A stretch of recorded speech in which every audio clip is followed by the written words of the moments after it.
right, babies, welcome back to the Penthouse. This episode is special because we have Todrick Hall, singer, songwriter, choreographer, moneymaker, trendsetter. I don't know if I'm missing anything yet, but he's Stripper. everything. Oh! Sometimes. Get them dollars, okay? Welcome to the Penthouse. Oh my gosh, thank you for having me. It is gorgeous in here. Thank you. And the view, I love it. I'm scared of heights. I will Yes. be honest about that. But the view is gorgeous. I'm so proud of y'all. Thank you. I'm excited for you. You're moving soon, so we'll hush that. But I'll be waiting to see the interior design of all of that. Mm-hmm. And I'm gonna drink for the first time. Like, I have drank before, but I don't know if you know this about me. I don't drink. I've never been drunk my whole life, which is so strange. Yes. But I'm gonna drink for the first time. I don't know if I'm gonna get drunk. What are you gonna drink? Have you decided yet? I don't know. You haven't? I don't know, because I feel like I'm like a fruity.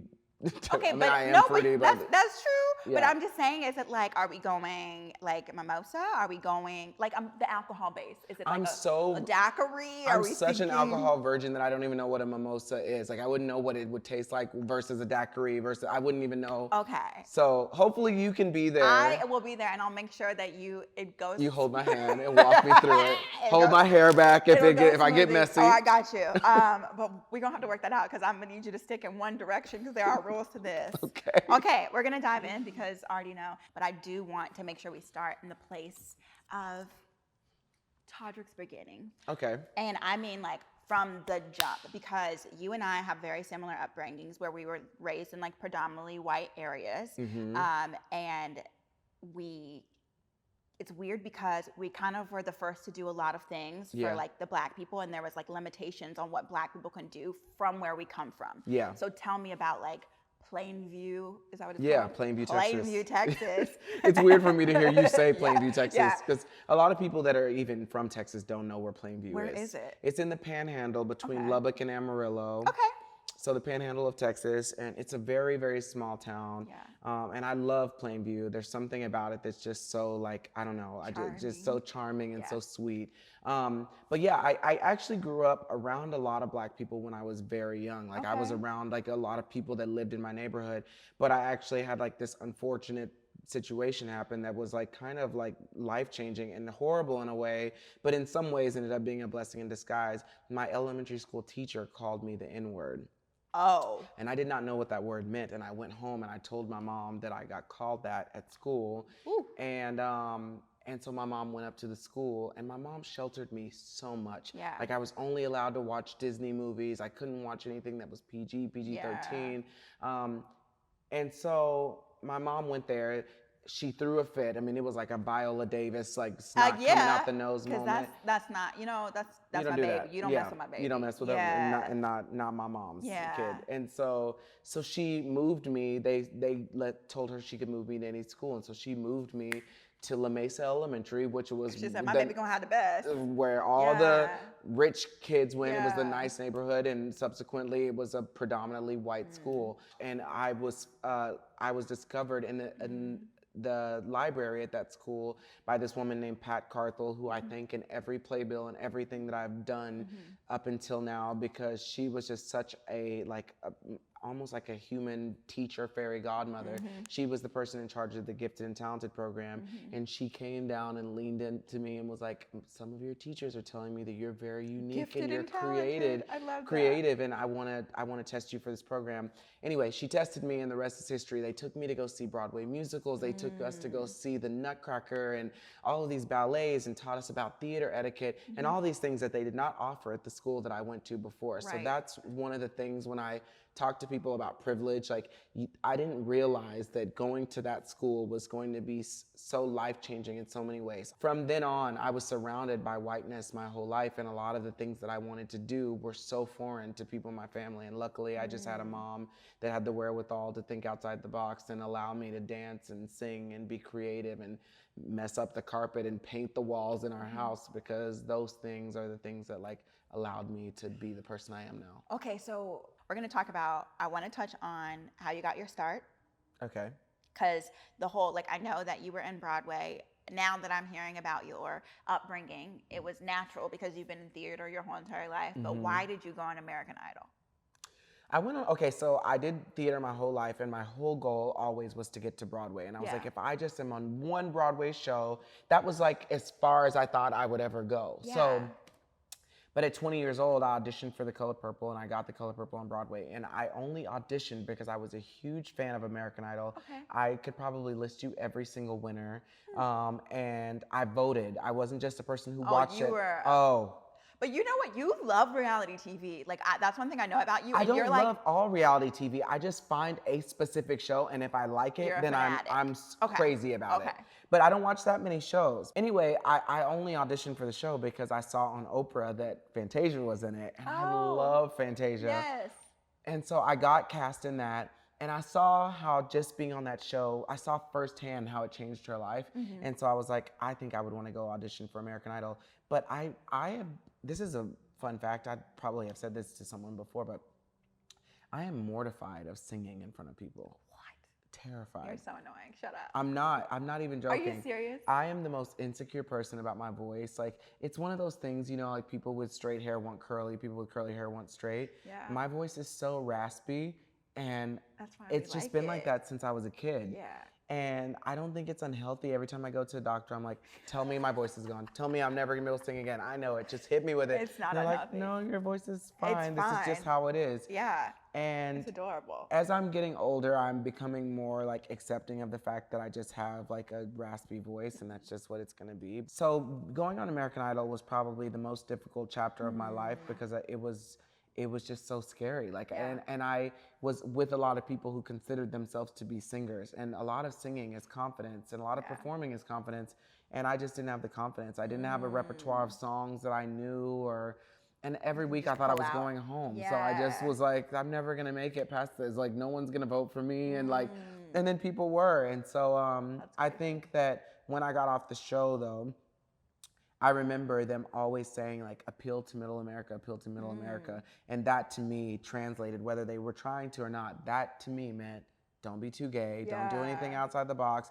And that was hard for me because I just am attracted to things that are shiny and sparkly and stuff. I just have always been that person that loves, you've been to my house before. Yes. It's just obnoxious and like crazy, but I love it. It makes me feel happy when I'm there. It makes me feel happy, yeah. And so, yeah, I when I got off that show, that was like a moment, like a trigger moment in my life where I was like, I will never again be on a show where I'm pretending to be someone else. I remember that the love of my life was there, and I made him wait outside because I didn't want him to be next to me because I didn't want people to know that I was gay. So when I came out, I had a girl there that was just randomly with my family, and every time I watch that footage, it just makes me want to throw up. Not because I don't love that girl, she's amazing, and we're still really good friends. Just because you weren't pretending to be yourself. Yeah, because I had the person that I loved outside waiting for me, and it just was so heartbreaking. And when I got kicked off the show, I was so depressed, and I think it was not just because I got kicked off because I wasn't thinking I was going to win the show, but because I was, that's a lie, I did think I was going to win. But okay, that's good. I was like, I'm gonna win this for 2 seconds, and then I got in the room and like lost all confidence. Just kidding. I just want to make it to top 10. But I was so devastated that I went out for being someone else. I was like, I could have been Just okay yourself. with getting kicked off a long time ago if I was honest with who I was. And so I think that we all have that mistake though. That's Yeah. like, you know, like you have to go through that in order to learn how to be your true self anyway. Yeah. Yeah. And now I'm okay with the fact that like I've been canceled and drug all over the internet so many times, and I'm like, Still here. I'm still here, and Yeah. like I'm probably gonna mess up a lot of times. Yeah. I'm gonna make a ton of mistakes, and I don't want to not make mistakes anymore. I used to want to be Beyonce and be perfect all the time, and I still love Beyonce, but That's I'm like, it's not real. It's not like I can't be perfect all the time. I feel like I've had this moment, you know, like in my baby career or my just life of like, I grew up private school, you know, literally being the token black girl trying to make sure that I do absolutely nothing wrong because I already had these stereotypes over my head, you know, going into pageantry, knowing that there's never been a black person to win this thing, and then I have to And be you're the like apologizing before you even get in there. 100%. Doing all of this stuff You have to, because you're overcompensating, and that's Yeah. like, that's just your language. So then you go, even on Big Brother, when I got on the first time, I knew that I was going to be, you know, one of the only black people there. I knew that, you know, people were going to be watching me, and that's probably why I had my meltdown freak out moment on the first season, because I was just like, enough is enough. And now I'm like, screw it. Like, you guys can see me in all my hot mess glory, because to me that's more relatable. I'd rather connect with you on real stuff versus me being perfect and making you feel bad about your life, when I hate that. I hate when I look on Instagram and somebody's drop dead gorgeous and they look like they literally eat grapes all day. Yeah. I'm going to unfollow you because you make me feel like crap. Yeah. You know? I feel attacked. Yeah, I feel attacked by your perfection. Can you please stop? You know? Yeah. Okay. And I've realized that I've done that to some people. I think that I've created this brand that, like, a lot of it is like, I think that might be part of the reason why people are so upset and like so quick to like be excited if I fail, because they're like, he's just created this persona that tries to aim for perfection, and that's the truth. Like, I was, and I have been, and I think I will still continue, because I am a perfectionist when it comes to my art, and there's not a lot of people that look like me doing what I'm doing. So I really just want it to be great. I want people to have a really great representation of an out gay artist that's making videos, and I don't want it to be sloppy, and I want it to look great, and the choreography to be crisp and precise. But you can do all of that, and that's a whole separate thing. You can do all of that, and you can aim for perfection, because I'm queen of top-notch stuff. I'm not, if I'm not doing it top-notch, I'm not coming at all. You can aim for perfection, but you can also be vulnerable, and you can share when you're nervous, or if, you know, things are going wrong, or if you mess up or you slip, you can just be you. I was supposed to be, or I was asked to be on Big Brother All Stars 2, the one that Tamar was on. And to circle back with what you were saying earlier, I think the main reason why I did not do it is because I was so terrified of having a moment like you had, and not because you had that moment. It has nothing to do with you. But I don't know what it would be like to be trapped in a house as a gay black man in this house where you were the one black person, and you have to try to, I think that people don't realize how subconsciously they gravitate towards people that look like them, and they subconsciously want to work with and want to team up with. And every year, even though I love Big Brother, I go through a moment every year when I watch it where I get so frustrated that there is a Cody or a Mickey or somebody in the HOH room who's dominating everything, and that everybody is so afraid, even though they've watched the show 8 billion times, to take out this person. It blows my mind. But it to me, it is almost like it's like a tiny version of what America, a microcosm of what America is. It is. And everybody is afraid to go after this white man that they cast every single season. If CBS was crazy enough to do an all-black season and put 2 white people on the show the way they have done us for years, there's no way the white person would win. Never. Ever. And just because the odds, just like the odds, if you have, how many people are usually on it? 13, 16 people. The fact that usually 1 or 2 of them are black is it's just ridiculous, honestly. I think that when they asked me to do it, I was like starting to realize so many things, largely in part thank you to the internet, but I was starting to realize so many things, and I was like, I don't think that I'm in a mental place where I could handle a situation like that, because I don't know if it would be fair to say that, but I don't think I could stay quiet about the racism, that whether it was subconscious or intentional, that I would be experiencing on the show. And honestly, before this year, BB22, if you said anything about it, you would have been in the wrong. So that's the part that sucks. Like, the only reason this year that Davon and I got away with talking about it is because of everything that was going on in America. It's just another one of those random double standards where it's just not allowed.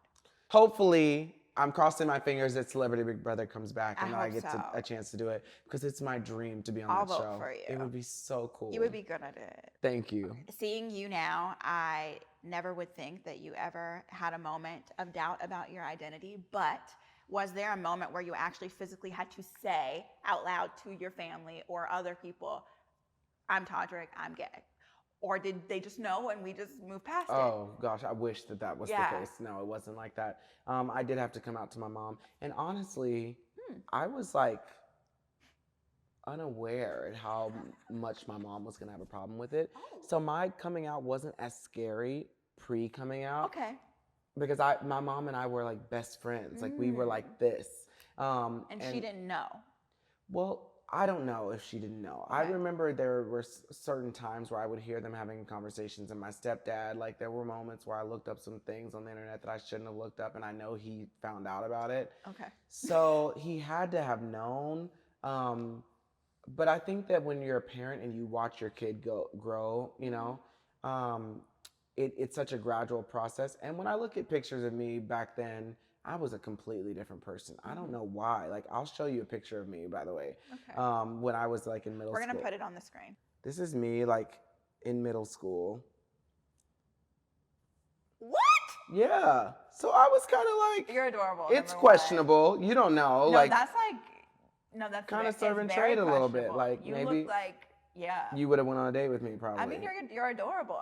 But it wasn't the booty shorts story that you were telling me about earlier. This was pre-booty shorts. That was long tees. Okay. Yeah. And so, I had to talk to my mom about it, and she was devastated. And I remember, I'll never forget waking up the next morning after I told her and just like seeing her. She was ironing in the living room, and she just like buckled over the ironing board and started bawling, crying. What? Yeah, she was devastated. And for years and years and years, she couldn't say the word gay. Like she would say, like, my son is struggling. And this was because of Christianity. Okay. Yeah. And but you know, she worked on it and worked on it and worked on it, and we worked on it for years. And it's still a struggle, by the way. It's not still like a yes, but I know that if I wanted my mom to be at my wedding, she would be there, and she has done a great job of being as accepting as she possibly can be. You know? There's limited beliefs, and that's something that is understandable as far as like, you know, faith goes, I guess. Yeah. There's a few things that, you know, as you're talking, I'm like thinking in my head of it infuriates me, but it also makes me just a little bit sad that freeness, like the things that you're describing, is almost opposite of blackness. And that really frustrates me, because it's like, for some reason, you know, black kids are not allowed to be free in their nature and their essence. There's there are double standards for sure. There are things like, you know, like they would say if you were wearing flip-flops, you were gay if you were black, but if a white boy wears flip-flops, they wear flip-flops all the time. Yeah, there's nothing wrong with it. That's what I'm saying. Exactly. It's weird. The standard of what being black, I've never really understood it, just because I kind of went through the same thing of like, okay, what makes me, you know, a white black girl? Just because I articulate words, okay, that's not enough for me. And then even when I, you know, am around like black people, you know, I don't understand what makes me not be able to fit in. Is this feedback that you get? Yeah.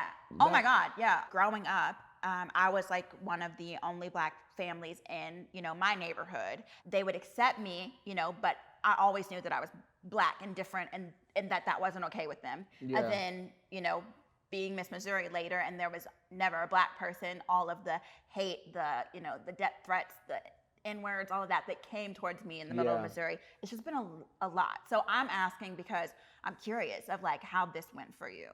Well, I experienced a lot of the same things.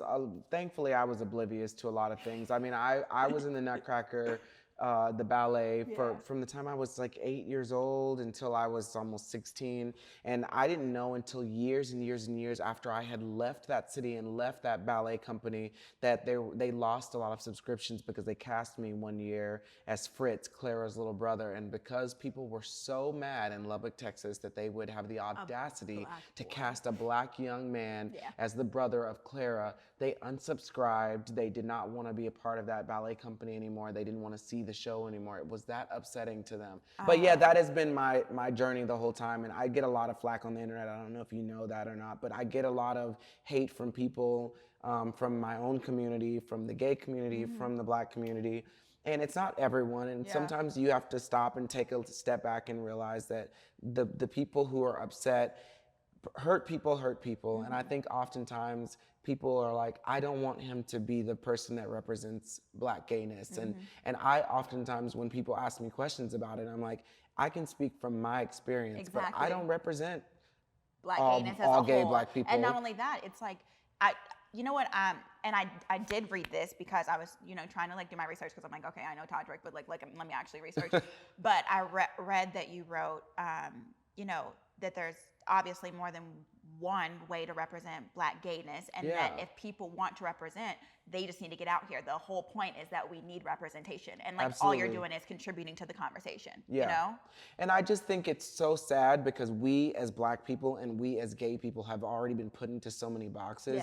So when I see a group of gay Black men ganging up to try to tear me down, it makes me sad. It doesn't make me mad. Like, I don't really like fight with them on the internet, because I'm like, if you think that doing this or wearing this or speaking this way or dancing this way or only associating with these types of people is the only way that you can be Black and the only way that you can be gay and the only way 100%. whatever, then I think that we're limiting ourselves, and we're doing exactly what the white people who created this country for us to feel small and for us to feel like we couldn't accomplish things. It's counterproductive to our goal of like showing people that we come in many shapes and sizes and colors, and we can do backgrounds, and we can be Misty Copeland and do ballet. We can be Audra McDonald and sing in opera. We can also be Megan Thee Stallion and twerk that.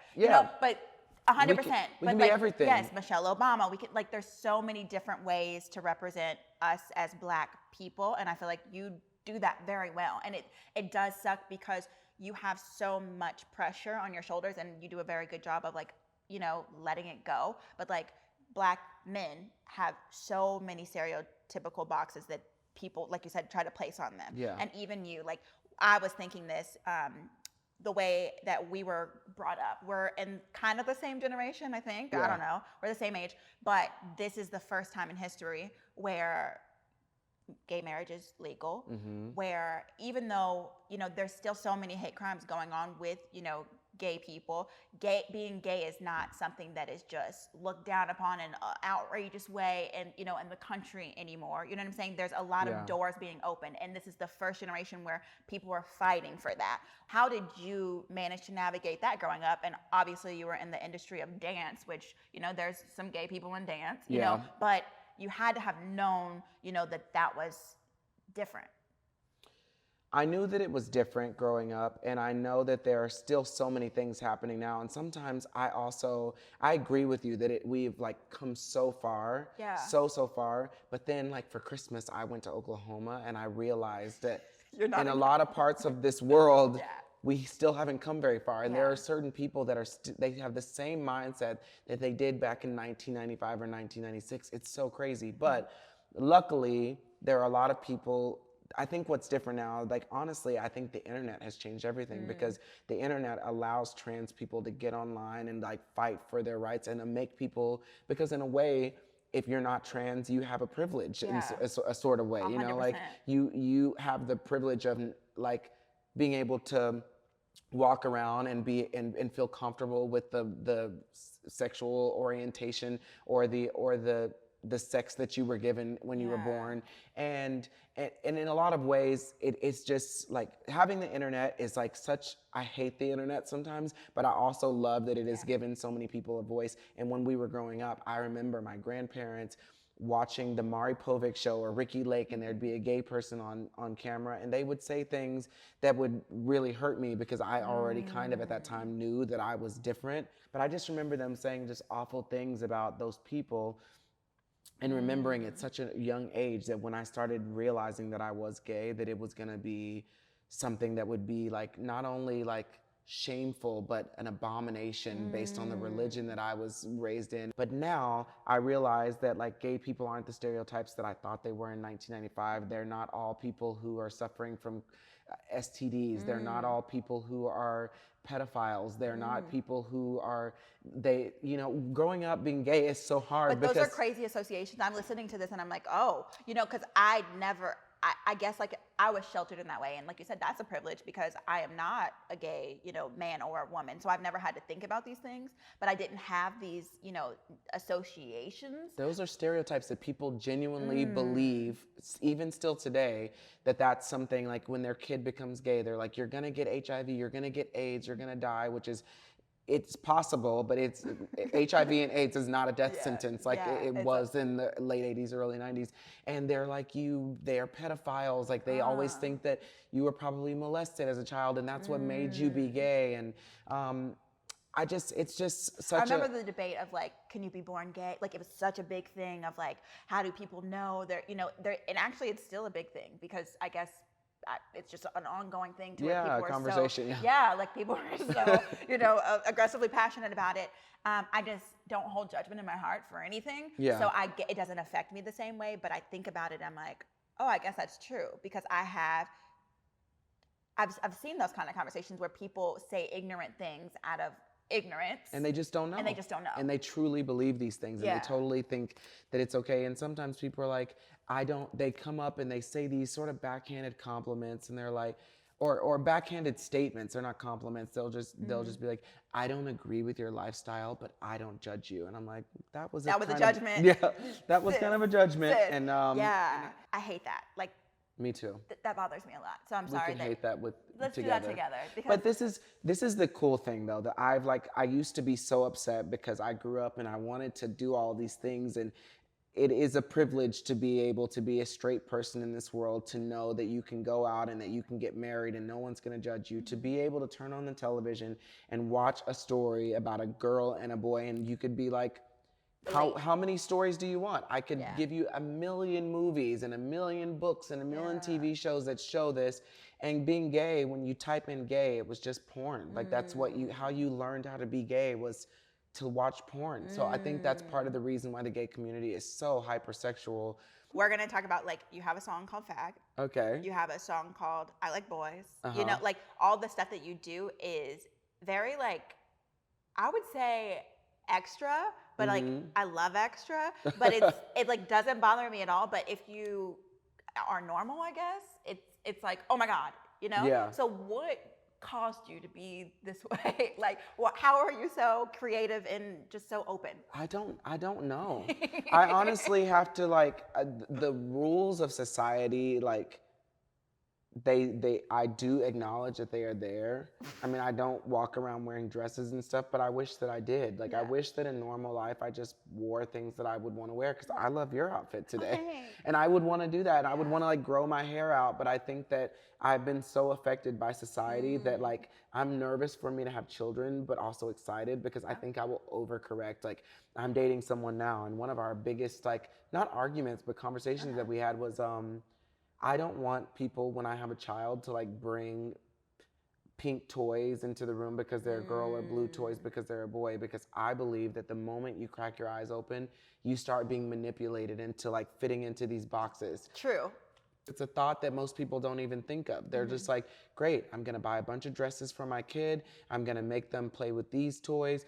And at some point, I think every gay person at least would be able to tell you that you remember that moment when you realized when someone told you that you were different. Yeah. You remember when you wanted to play with a girl's toy, or when you waved a certain way, or when you were a little bit too feminine. Hit you, or And they probably did it to you if you wanted to do something tomboyish or something. That someone probably said something to you, like, my dad actually liked it, but it's Well, you were lucky in that way, because there's also a double standard with that. Girls, it's kind of cool if you're a tomboy, but it's not cool for a guy to be feminine.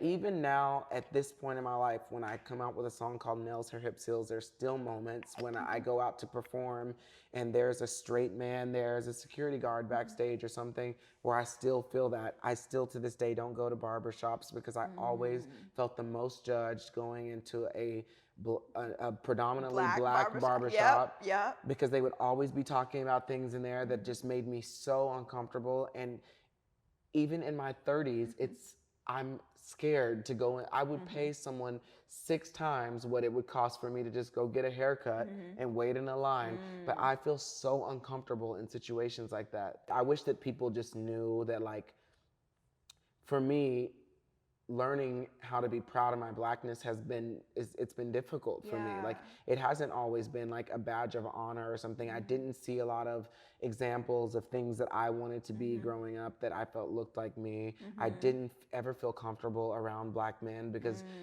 white people would maybe say little things under their breath, but I've never been in a mall and gotten called a faggot or gay wad or whatever words they would call me by somebody white. From my personal experience, it's always been people who looked like me that were the people who took me down the most.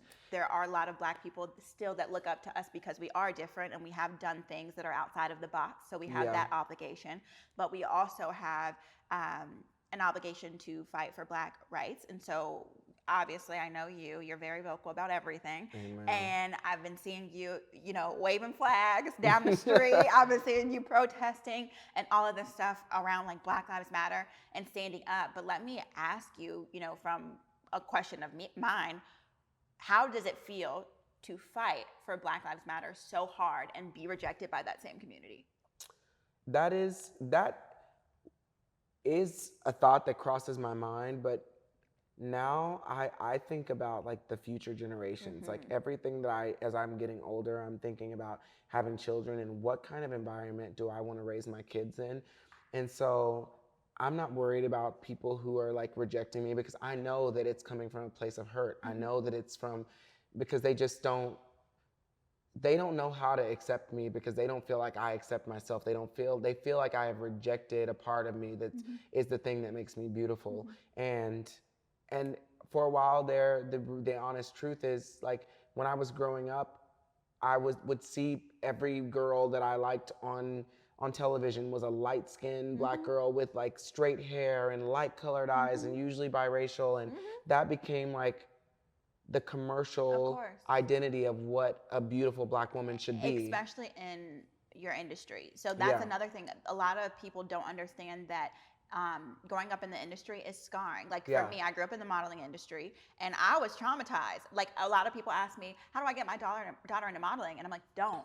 Please don't. Because you are taught a standard of beauty that is not necessarily true and it never looks like you. I was never the standard of beauty. You know what I'm saying? Even, for instance, like I didn't even know I had curly hair until I was 23 because my agent always was like, your hair needs to be completely straight. You need to be, this side, all this stuff to where you just get morphed into this person. And even now, I still have self-esteem issues because of that, you know? So I can identify there. And it's so sad because you are so beautiful. And I wish that like now we're coming up in a world where there will be more, like where having your hair curly and natural is being applauded and stuff. And so now, I don't know, I just think that if you were a young Bayleigh being born now and like getting into the modeling industry, while I still think it'd be scary, I think it's so important for people like you to be there at a time where you're gonna actually get to look like yourself. My job is to be here and be as true to myself and as authentic as I possibly can be and push boundaries and write songs about things that I would want to see, write love stories about gay people that don't have to be horrible sob stories about how they weren't accepted. But I hear stories now, like a lot of sob stories, but I also hear stories of gay kids that are the most popular kid at school because they're gay and they're winning prom queen and they're winning prom king and they're winning, whatever. And they are getting this confidence because they are seeing people like me and James Charles and the Joey Graceffas and the Zach Campbells and the Ricky Thompsons of the world on social media that are encouraging them to be themselves. And that, to me, like, I don't want to say the word trumps, but like supersedes anything that like somebody can give me negatively on social media, somebody who's like a hater. What you're doing, what you're bringing to the table is going to open some people up. And the goal is for everybody to have a moment where you don't look around the room for differences. You look around the room for similarities. Everybody's connecting. And I also have to say really quickly before I go on, I've learned a lot from my haters because being on the internet, you get a lot of truth. And I do think that when I started out, I was doing a lot of things that were problematic. And every year I listen to the negative feedback and I try to like dust off the like sassy, bitchy, petty Regina George-esque comments that surround like the general statement that someone's saying. And I say like, I can take that. Like that little piece is true. And I could apply that to my life, and I have. Like, I used to make videos that showed Black people being these like caricatures and like, you know, like just overplaying this like negative stereotype with the purpose of making it be a joke. I don't like a world where we pretend that those stereotypes don't exist, Yes. because I think that we are in such a messed up world already that we should be able to look at ourselves and laugh at the fact that some people that are gay guys are just overly flamboyant caricatures. And I think it's funny. Of course. So I'm never gonna not think it's funny, but I also like realize that like at a certain point you have a responsibility to do bigger and do greater and do better. And so being gay and Black in America, the life of Todrick Hall, it was a Billboard article, and you had this whole, you know, spread. The one quote that I liked from it was when you were protesting for Black Lives Matter, and you said, you know, this is, oh my gosh, this is the moment where I can build a legacy, you know, for my kids and for the future and all of that. What I want to know is, right now in this moment, what is the legacy that you think you're leaving? And what is the legacy that you would ideally leave?